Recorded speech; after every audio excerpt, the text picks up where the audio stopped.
after all that time you spend practicing your speaking, sometimes recording yourself on video, listening to authentic materials, you've done everything you see, all the tips you see here on social media.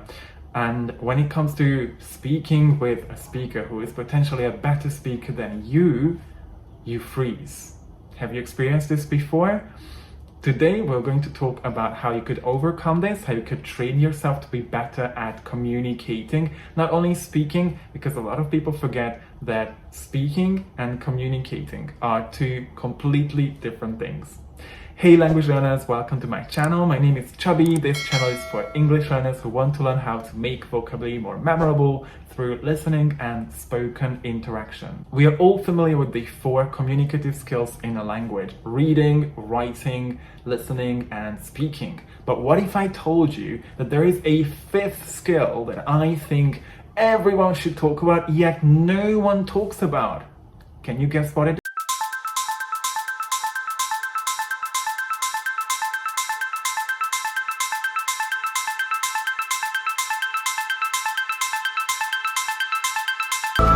Interaction.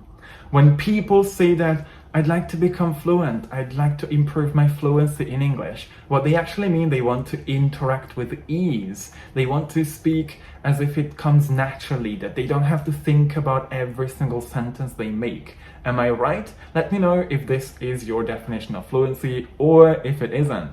Because I think a lot of people think, yeah, I need to speak, and I practice my speaking and I speak to myself in front of the mirror, I put my thoughts into actual words, try to make sentences, try to experiment with new expressions as well. But whenever you have the opportunity to interact, to actually make a conversation with someone, people tend to fail because they forget that this is another skill people need to work on. And I can understand when people use recording videos or speaking to themselves as a way to practice their speaking.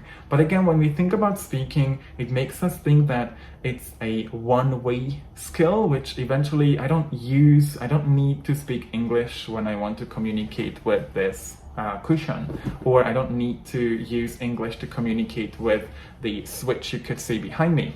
I need English to interact with people, to exchange opinions, experiences. I could use it to make myself a better person because I see people's perception of the world, people living in other countries. And this is why learning to interact is so incredibly important. So in this video, I'll be telling you how you could work on your interaction skills, and also why learning to interact is so incredibly important and so useful to help you learn English and reach a better fluency. We all know how important it is for us to learn how to learn from context efficiently, but also how to ace focus and attention.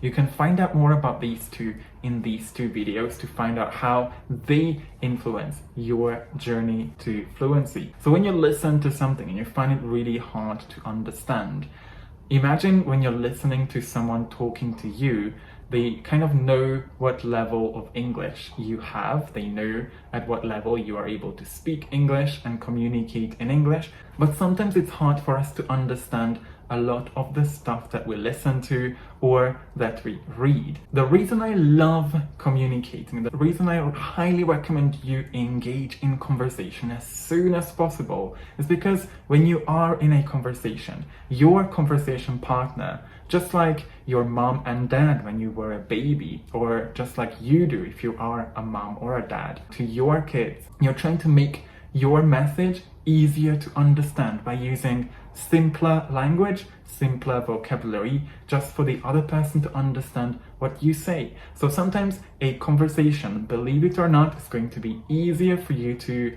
learn from than an authentic material that is out in the world and has already been recorded, so people cannot make it easier. But if you'd like to prepare for such conversations, besides practicing how to put your thoughts into words, Also try to pay attention to conversations you're listening to. Podcasts are a great example for this, where people are naturally engaging in a conversation using all these typical sentences that people use when they try to convey their message. So in order for you to become a successful global speaker of English, you also need to be able to do things like invite other people into a conversation, ask others for their opinion. You need to know how to make a request, and then when your English becomes a bit more advanced, you also need to know things like how to make hypothetical assumptions or speculations for that matter. In order for us to do this, we need another person to practice with, because again,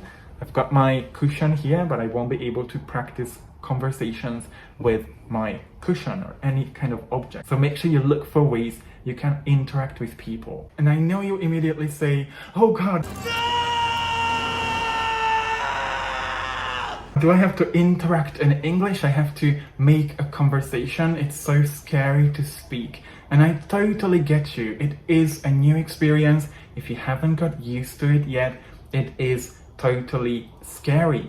But just think about what people who speak your language as a second language, people who are learning your language, how do you react to them when they are learning a language and they try to speak to you, express themselves? You eventually will make sense of what they are trying to say, even if they just say something like one coffee or one big coffee. You will make sense of that. And this is exactly what people that you're speaking to, people that you will be speaking to, will do as well. Most people won't judge you based on the way you speak. Always remember that we are our own biggest critics. And as long as you overcome this self-criticism because you want to become a better speaker of English, because you want to go out there, learn from the feedback that you will get based on how you communicate, based on all those little grammar things that you might be worried about as well. Most people will approach it by giving you a helping hand and trying to support you. The same goes for people who are learning the language with you as well. This is partly why I'm such a huge proponent of communities and learning with other people, because who else will understand you better than people like me who have learned the language, or people like your classmates, people that you study with, who will perfectly understand how you approach speaking and how scary it is to do this for the first time. But remember that we've got to start somewhere in order for us to make that progress. And I promise you, once you start making it a habit, trying to expose yourself to people to have conversations with, you will be in the momentum and you will learn so much of it. Mistakes don't matter, because mistakes are things that are just a sign of us learning. Mistakes are a sign of you making an effort and learning. If we don't make mistakes,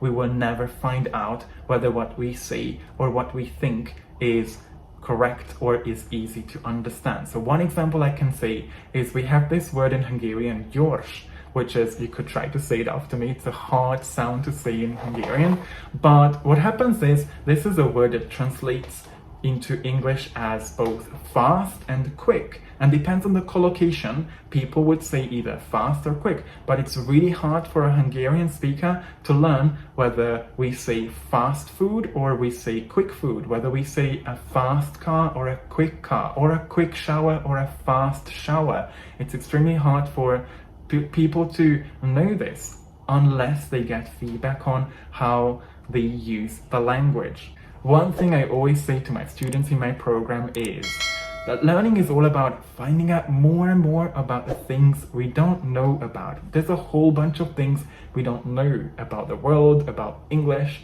everything. And whenever you make that mistake, be it a grammar mistake that just blocks communication, or a communication mistake when you feel like the communication between the 2, 3, or 4, 5, 500 people broke down because of something, it's a sign for you that the next time you attempt to make a conversation, attempt to say the same thing, you will approach it from a totally different point of view. You will already know how to do that once you get the feedback on how you should manage that situation. And this is exactly why I truly believe that interaction is one of the most efficient ways for you to learn how to communicate, how to use English, and how to interact. Not only does it help you understand English better, because the person you're talking to will eventually make it easier for you to understand it. And if you don't understand, you will eventually let them know that you didn't understand, and then the other person will be able to modify their speech, which is what happens whenever parents talk to their kids as well. You started speaking your first language, making a bunch of mistakes. Did you care about that at that time? No. Why? Because you didn't have society or school or anyone else telling you that mistakes are bad, because mistakes are inherently a good thing. They help you to become a better speaker of English. The more mistakes you make, the braver you are at stepping out of that comfort zone, the more you will be able to master English as well. Just be ready to go out there and use interaction as a tool instead of just recording yourself or self-journaling.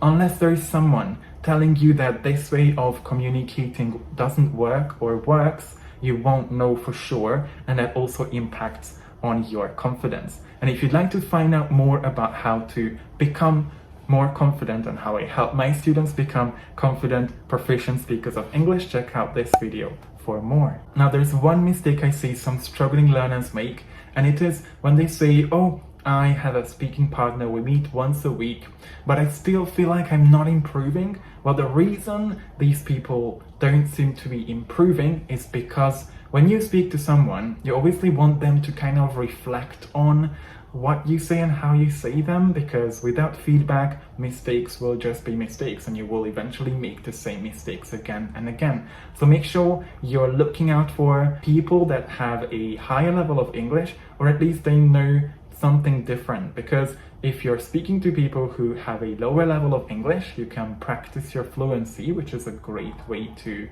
become more fluent and confident. But at the same time, if you want to improve the way you express yourself, if you want to express more complex ideas as well, you gotta have that feedback from somebody who is a more able speaker, somebody who speaks English at a higher level, so they notice some of the mistakes you might be making. It doesn't have to be a teacher all the time, and I do encourage my students to speak to each other. I do put my advanced students and my intermediate students together at some point as well. We have events inside my community where people can learn how to communicate with people who have a different level of English. And if you're looking for people, if the people you're speaking to have a high level of English, they will be able to help you modify your way of expressing yourself as well. When someone says, my mother is a really good cooker, and if somebody is less able, somebody speaks English at your level, they might not be able to notice that mistake. They will understand what you meant, but for somebody who is a more advanced speaker and they know that cook and cooker are two different things in the English language, they will think, your mother is a cooker? Your mother is a cook. Isn't your mother a good cook? Or just simply say, oh wow, your mother is a good cook. I didn't know your mother is a good cook.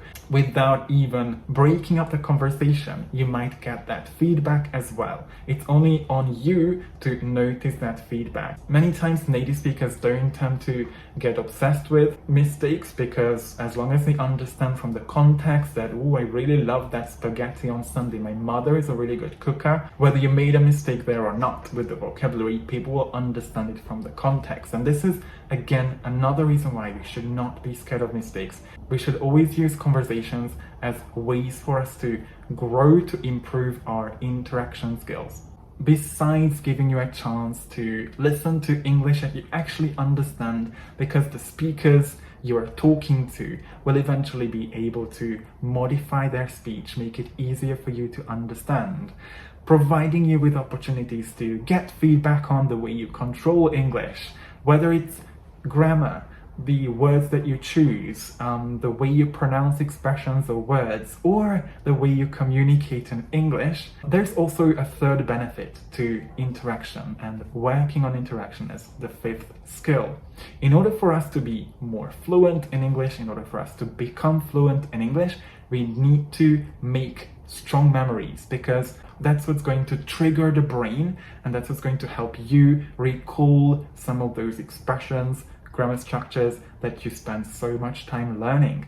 And what better ways for us to make strong memories, to have a wide range of associations you could always make with the different expressions we use than conversations. When you talk to someone, you kind of pay attention to some of the new words that your partners are teaching you, some of the new expressions that you learn together in, whether it's a class or a way for you to practice outside an English class as well. The expressions that you talk about will eventually help you create all those associations you need in your brain for you to remember them better. If you're looking for different ways you can remember words better because you're struggling to recall words when you speak, check out this video. I also have another video which is about different habits that advanced English speakers follow that help them improve their English every single day. Did you know that I put together a whole master course that helps you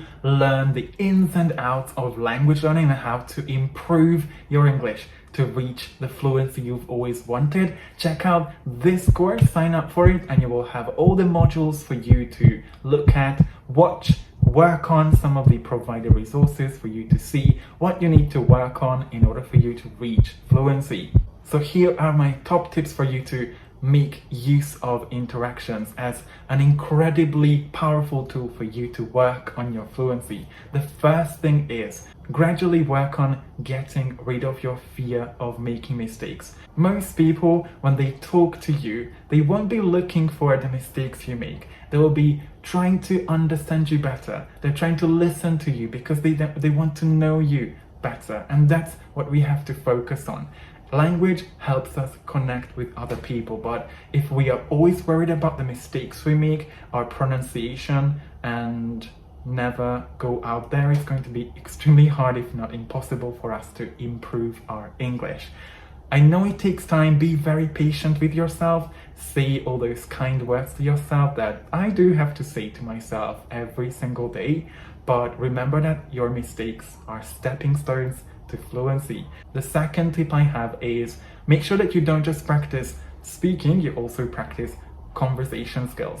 And you can easily find some of these fixed expressions or set phrases in books listing out different expressions that you could use in different communication situations. Whenever you have to, again, express your opinion, invite somebody to join in the conversation, interrupt, all these kind of things. I will leave a couple of book resources for you to look at. But I always say the best way for you to learn is if you have authentic materials, so you could listen to podcasts that include people talking to each other, or watch a TV show, watch a movie, either scripted or just spontaneous speech. You could always learn by looking at how people communicate. And the third tip I have is make sure you actively seek feedback. People who go out there and they just say, I just want to speak, and they don't look out for ways they could potentially improve the way they express themselves by asking another person to give them feedback on grammar, vocabulary, pronunciation, or in general, the way they communicated their ideas, will always feel stuck. But people who realize that constructive feedback is so powerful, it's going to empower you to become a better speaker, to keep making all those mistakes and then learn from them in order for you to perfect your English instead of always looking for perfection. I hope you found some of these tips in this video useful, and I really hope this video also helps you and empowers you to go out there and interact as much as you can, because it's such an important element of the way we learn a language naturally. And if you have any suggestions as to what sort of topics I should talk about in videos, do let me know anytime. You can contact me, my email address, and all the different platforms that I'm currently, you'll probably see some of these things around me as well. Contact me anytime you can. I'd love to hear your thoughts. I'd love to hear your ways of thinking so that I can better understand what kind of struggles you're currently facing. Thank you so much again for watching this video. Hope you'll have an amazing day and an amazing week as well. Always interact, communicate as much as you can, immerse yourself in English, and you will see change in your fluency.